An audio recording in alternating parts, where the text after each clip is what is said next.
Hi, I'm Andy. I'm a master's student in clinical psychology and here to talk about the relationship between fiction and well-being.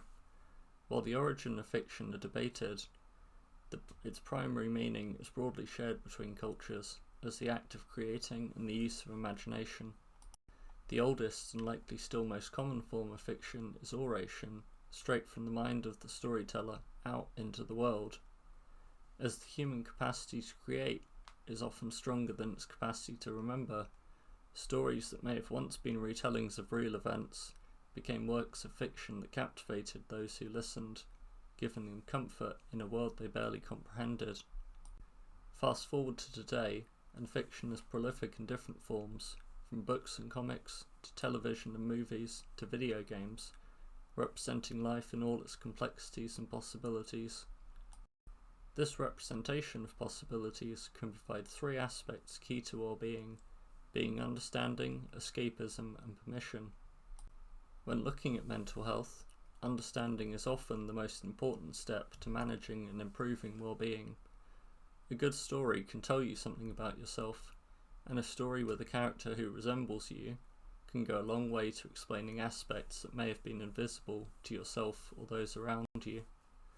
These stories can even function as a way of connection, allowing someone to experience the tale you see yourself in and see it through your eyes.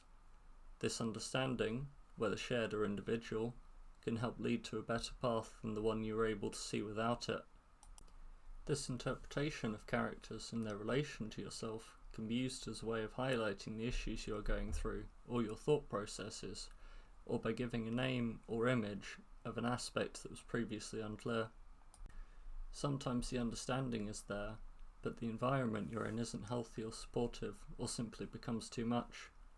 Fiction can provide escapism from the accumulation of daily challenges, allowing the brain time to work through issues in the background while focusing on a compelling creation. Escapism can be effective for providing achievement during times where current issues may not be solvable straight away, as finishing a chapter, watching a great battle won, or overcoming a difficult boss may serve as the first fulfillment needed to start a chain of changes and victories.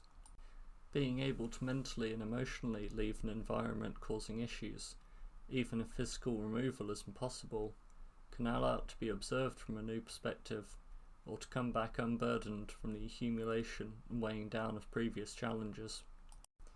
Lastly, fiction can offer permission, showing that someone who looks or acts or feels like you can be accepted by those around them, and that if you can exist in a world, however similar or different to the familiar, you can exist in the one you already do.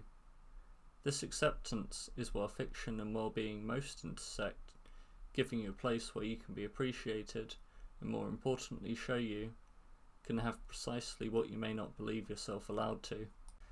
This permission to be yourself can provide a strong protection from the environment you find yourself in, or help you find others who found permission and understanding as you did to share your experiences and emotions, giving you a support network for present and future issues.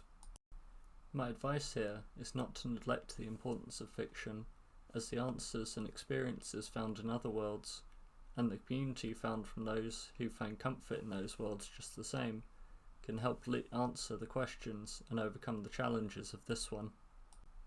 If you can experience a better world from the mind of someone else, you can use that to make change in the one we live in. Find fiction you love, and find the love for yourself in the world you create.